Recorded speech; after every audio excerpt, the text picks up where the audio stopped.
Assalamualaikum everyone. I'm going to share with you another issue or element or petal of peace, which is promoting human rights and responsibility. This presentation or the slides is in courtesy of Ernesto Impeg with his professor Dr. Marilo Mananan. So I am Brother JoArs Alferez, your friend from the Order of the Discalced Carmelite Secular. So karapatang pantao, this is in Filipino. By the way, there are two presentations. The one is in Filipino and this one is more on English. So now, what is human rights? So when we talk about human, is noun, a member of Homo sapiens species, a man or a woman, a child or a person. So human comes from also the Latin word humus, which is literally means soil. Okay? Humus, soil. That's why in our teaching, human are created by God, but we came from the soil. Okay, humus meaning soil. Then what about rights? Rights is also a noun. Things to which you are entitled or allowed. Then freedoms that are guaranteed. That's right. Then human rights is also a noun. The rights you have simply because you are human. Okay? Karapatang pantao. The rights you have simply because you are human. Then human rights are rights inherent to all human beings, whatever our nationality, place of residence, sex, national or ethnic origin, color, religion, language, or any other status. We are all equally entitled to our human rights without discrimination. And these rights are all interrelated, interdependent, and indivisible. So this is coming from the Office of the High Commissioner for Human Rights. So that's their definition. So a brief history of human rights. In your history, 539 before Christ, the Cyrus Cylinder. So the decrees Cyrus made on human rights were inscribed in the Akkadian language on a baked clay cylinder. So baked clay cylinder. You look at the drawing. So that's a decree. Then the spread of human rights started from Cyrus the Great, the first king of Persia, when he freed the slaves of Babylon. That was 539 BC. Then the Magna Carta on 1215 or the Great Charter, this was signed by the King of England in 1215 and was a turning point of the human rights. So 1215, the turning point of the human rights when the Great Charter was signed by the King of England. Then there was a petition of right in 1628. The English Parliament sent this statement of civil liberties to King Charles I. Hindi lang masyado malinaw yan, pero iyon ang sample ng statement of civil liberties.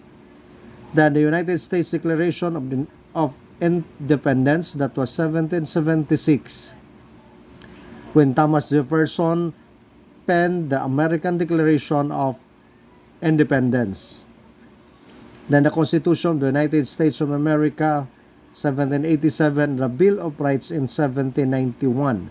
The Bill of Rights of the United States Constitution protects the basic freedom of the United States citizen. So it started there. That's the Bill of Rights, in which in our Constitution, nandoon din yun, nakasulat. Then, on 1789, the Declaration of the Human Rights of Man and of the Citizen. Following the French Revolution in 1789, the Declaration of the Human Rights of Man and of the Citizen granted specific freedoms from oppression as an expression of the general will. So that's the Declaration of the Rights of Man and of the Citizen. Then the first Geneva Convention on 1864, the original document from the first Geneva Convention provided for the care to wounded soldiers. Then the UN or the United Nations, the 50 nations met in San Francisco in 1945 and in the United States and formed a United Nations to protect and promote peace.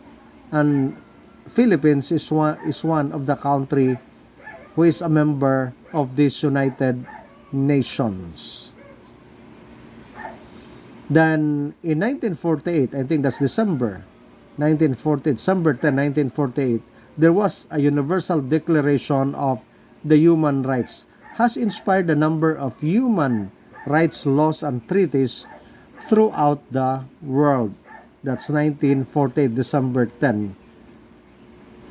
Then the Universal Declaration, the United Nations representative from all the regions of the world formally adopted the Universal Declaration of the Human Rights on December 10, 1948.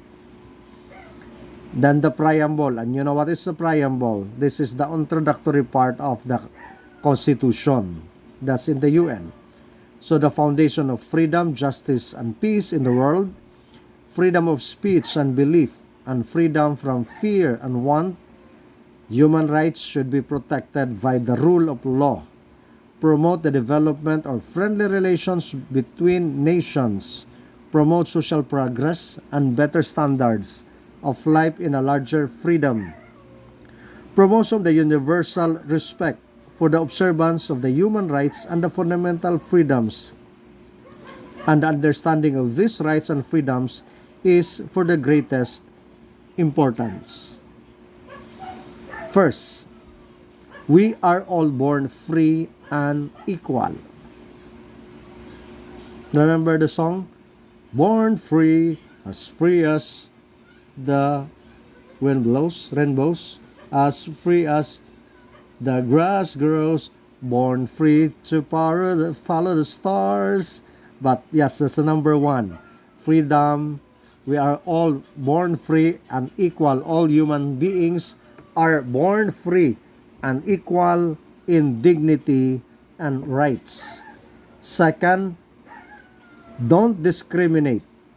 Everyone is entitled to all the rights and freedoms set forth by this declaration without distinction of any kind, such as race, color, sex, language, religion, political or other opinion, national or social origin, property, birth, or another status, or other status.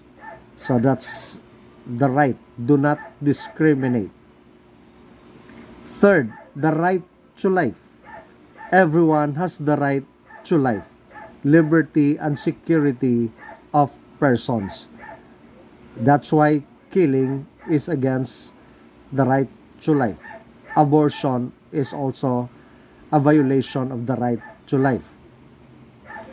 No slavery. No one shall be held in slavery and servitude. Slavery and the slave trade shall be prohibited in all of their forms. Malakas yan noon, kaya nga nagkaroon ng Human Rights Declaration. Then no torture. No one shall be subjected to torture or cruel, inhuman, or degrading treatment or punishment. Pero mayroon tayong mga police brutality, torture, and dami-dami, not only the police. That's a violation. Then you have rights no matter where you go. Okay? You have rights no matter where you go. Everyone has the right to recognition everywhere as a person before the law. Then, we are all equal before the law. All are equal before the law and entitled without any discrimination to equal protection of the law. So we are all entitled with this. We are all equal when it comes to law. Your human rights are protected by law. Everyone has the right to an effective remedy by the competent national tribunals for acts violating the fundamental rights granted him by the Constitution or by law. Next is no unfair detachment. No one shall be subjected to arbitrary arrest, detention, or exile. Then the right to trial. Everyone is entitled in full equality to fair and public hearing by an independent and impartial tribunal in determination of his or her rights and obligations and any criminal charge against him. Kaya nga kailangan niyon. Wala pang hatol, wala pang ano. Kaya nga tandaan natin ito kasi ito nilalabag din especially sa ating bansa, whether we like it or not, nalabag din ito or nilabag din yan. Then we are always innocent till proven guilty. Everyone charged with a penal offense has the right to be presumed innocent until proved guilty. No one shall be held guilty of any penal offense on account of any act or omission which did not constitute a penal offense. So yan. Then the right to privacy. No one shall be subjected to arbitrary interference with his or her privacy, family, home, or correspondence, nor to attacks upon his honor and reputation. Everyone has the right to the protection of the law against such interference or attacks. Kaya nga, sinasabi natin kung may mga hearing, Your Honor, I have to pronounce my right to, self-incrimination, o right to privacy, na hindi talaga magsalita kahit anong gawin. Right to move, or freedom to move. Everyone has the right to freedom of movement and residence within the borders of the state. Then everyone has the right to leave any country, including his own, and to return to his country. That's the right to move. Then the right to asylum. Everyone has the right to seek and to enjoy in other countries asylum from persecution. Like what happened to JoArs Sison, nasa Netherlands siya, that's an asylum. Example. Then this right may not be invoked in the case of prosecutions generally arising from the non-political crimes or an act of contrary to the purposes and principles of the United Nations. Kaya pag nakarating na siya doon, hindi siya pwedeng hulihin doon kasi doon siya ngayon. Pag lalabas siya doon, doon, pwede siyang hulihin. Kaya nga hanggang doon yan siya. I think in Brazil, there's also one, like si Bes. Kilala nyo si Bes, si Soriano. May kaso siya dito, pumunta sa Brazil, asylum. So, hindi siya pwedeng kasuhan doon. Pag babalik siya dito, ayun yung problema. Kaya hanggang namatay siya, doon siya namatay. Then the right to a nationality. Everyone has the right to a nationality. No one shall be arbitrarily deprived of his nationality or denied the right to change his nationality. Okay? Then marriage and family. Men and women of full age without any limitation due to race, nationality, or religion have the right to marry and to found a family. Marriage shall be entered into only with a free and full consent of the intending spouses. The family is the natural and fundamental group unit of society and is entitled to protection and by society and the state. Then the right to ownership. Everyone has the right to own property alone as well as in association with others. No one shall be arbitrarily deprived of his property. But depende yan sa country. Kaya nga dito sa atin, if you're a foreigner, an alien, You don't have the right kasi dapat dito ka muna, manirahan ka, dual citizen ka. Kaya yung ibang mga foreigner nag-aasawa ng mga Filipina, pero ang nakasulat doon sa kanilang property ay ang pangalan ng Filipina o asawa nila. Then freedom of thought. Everyone has the right to freedom of thought, conscience, and religion. That's why religion is also a right. Kaya tandaan natin yon.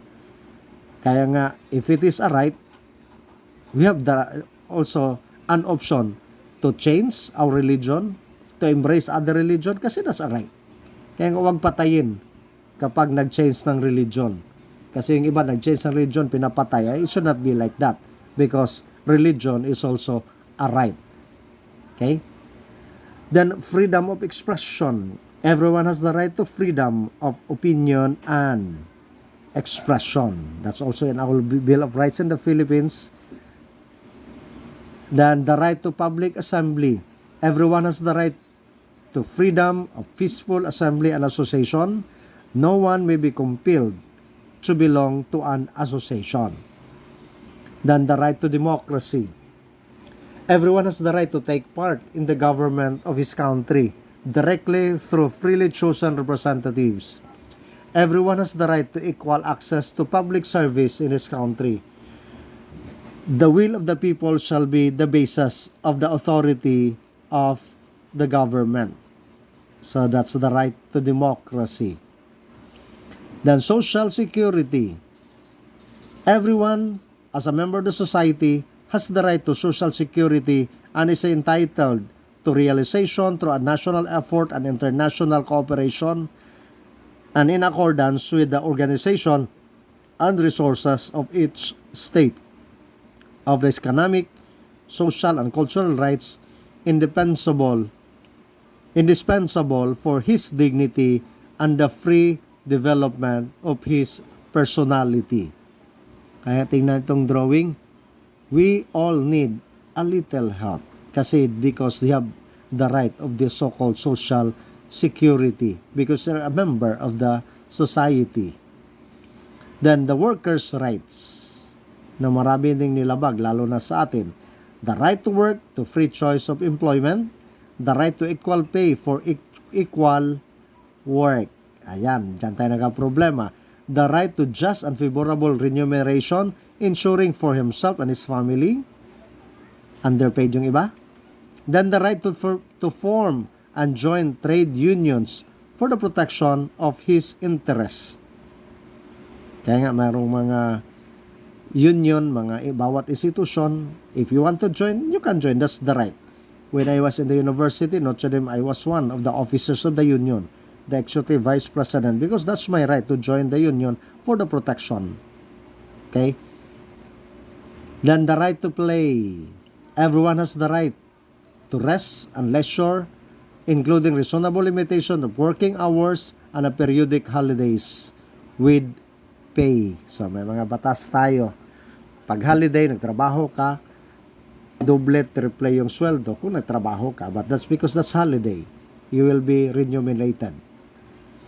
Then, food and shelter for all. Everyone has the right to standard of living adequately for the health and well-being of himself and of his family. Motherhood and childhood are entitled to special care and assistance. The right to education. Everyone has the right to education. Education shall be free, at least in elementary and the fundamental stages shall be equally accessible to all on the basis of merit. In the Philippines, I think, from elementary to tertiary, lahat libre. Kaya nga, wala nang puwang na ang isang Pinoy ay walang pinag-aralan.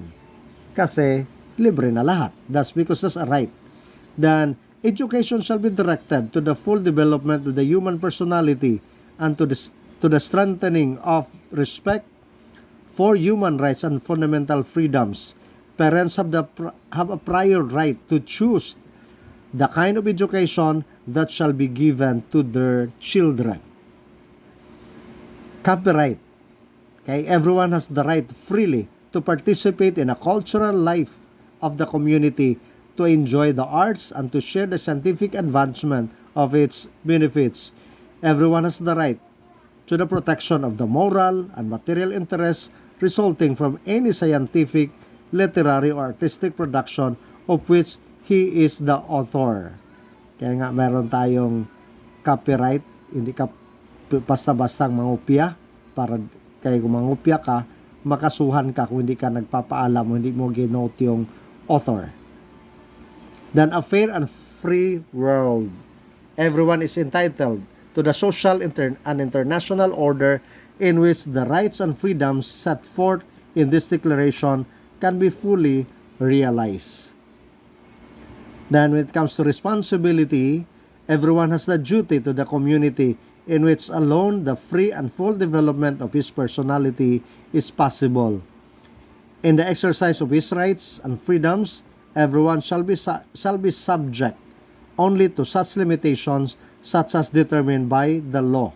And these rights and freedoms may in no case be exercised contrary to the purpose and principles of the United Nations. No one can take away your human rights. Nothing in this declaration may be interpreted as implying for any state, group, or person any right to engage in any activity or perform any act aimed at the destruction of any of the rights and freedoms set forth herein. Then, Declaration of the Rights and Responsible Individuals and organs of the society to promote and protect universally recognized human rights and fundamental freedoms, coming from the abbreviated to the Declaration of the Human Rights Defenders. The Declaration of Human Rights Defenders, legal character, declarations provision, the right and protection accorded to human rights defenders, the duties of the state, the responsibilities of everyone, the role of the national law. Then the rights and protection accorded to the human rights defenders, that's in Article 1, 5, 6, 7, 8, 9, 11, 12, and 13. At the declaration provided the specific protection of the human rights defenders. Then what about the duties of the state? States have the responsibility to implement and respect all provisions of the declaration. However, Article 2, 9, 12, 14, and 15 make particular references to the role of the states and indicate that each state has the responsibility and duty. That's the duties of the state. What about the responsibility of everyone? So in Article 10, 11, and 18, outline responsibilities for everyone to promote human rights, to safeguard democracy and its institutions, and not to violate the human rights of others. The role of national law in Article 3 and 4 outline the relationship of the declaration to the national and international law with a view of assuring the applications of the highest possible legal standards of human rights. The human rights legal issuance in the Philippines. In our Constitution, Article 3 of the 1987 Constitution, the Republic of the Philippines. Then we have the Republic Act 1036-8, Human Rights Victims Separation and Recognition of Act of 2013. Kaya nga, yung iba binabayaran na during Marcos time. Then the RA 9372, the Human Security Act of 2007. Then another is Republic Act 9710, the Magna Carta for Women. Then Republic Act number 10364, the Expanded Anti-Trafficking in Persons Act of 2012. Then the Republic Act 9745, an act penalizing the torture and other cruel, inhuman, and degrading treatment or punishment. Are we really observing and implementing human rights? Kayo, pag ito yung tanong, kayo mga men in uniform, Yes, siguro sabi yes. But the violations, nandyan din.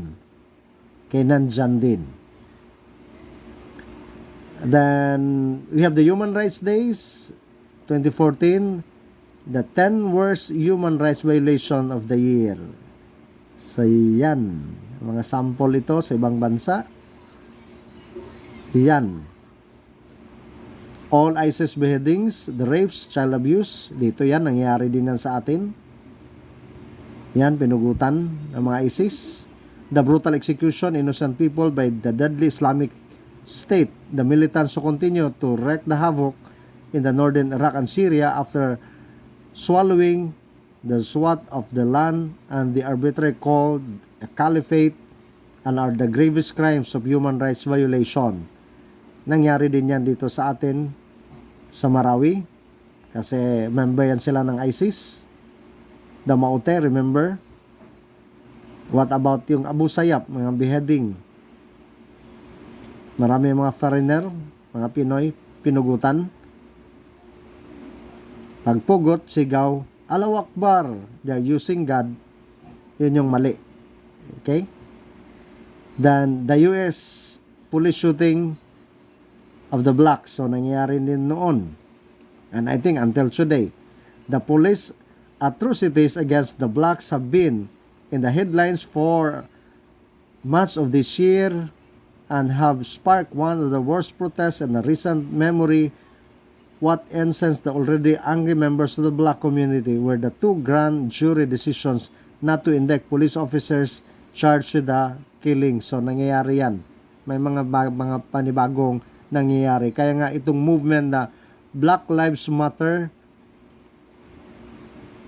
iyan, nagkaroon ng social movement yan because of the killing of the blacks. Okay?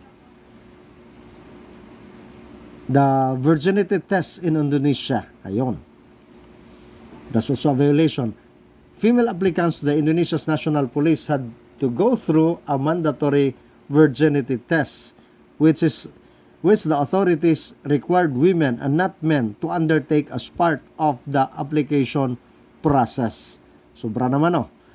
Another example, the Saudi women drivers also arrested. Even in 2014, Saudi authorities continued to detain women for driving. In the latest case, 2 women driving in Saudi side to the border of the UAE were detained for over 6 days kasi babae sila. That's also a violation. Another example, Iranian women executed for killing rapists. Rehane Jabari, 26, was hung by the Iranian court for the 2007 killing of Morteza Abdullali Sarbadi, who tried to rape her.